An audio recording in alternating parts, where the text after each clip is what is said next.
সারা দেশে নিত্যপণ্যের বাজার যেখানে আকাশচুম্বী, সেখানে নওগাঁর নজিপুর বাস স্ট্যান্ডে ৩ টাকা পিস সিঙ্গারা, চপ, পেঁয়াজু বিক্রয় করছেন এই ব্যবসায়ী। বাস্তবতার সঙ্গে তাল মিলিয়ে সবাই ভাজাপুরি খাবারের দাম বৃদ্ধি করতেছেন, আর এই ব্যবসায়ী ৩ টাকা করে সিঙ্গারা, চপ, পেঁয়াজু মানুষকে খাওয়াইতেছেন।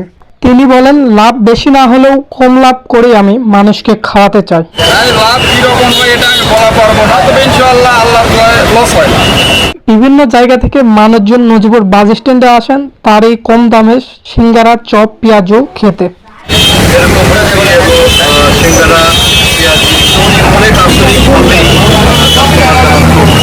সহকারে খেতে পারে, এটা আমার লক্ষ্য উদ্দেশ্য আমার মনে হয়।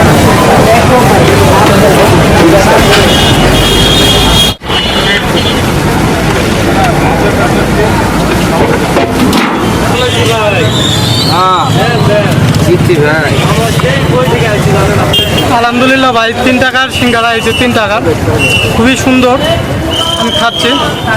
আমাদের নজিপুরে 3 টাকা, এই দ্রব্যমূল্যে ঊর্ধ্বগতির সময় এই 3 টাকা সিঙ্গারা খুব সুন্দর। আমাদের নজিপুর বউবাজারের সামনেই।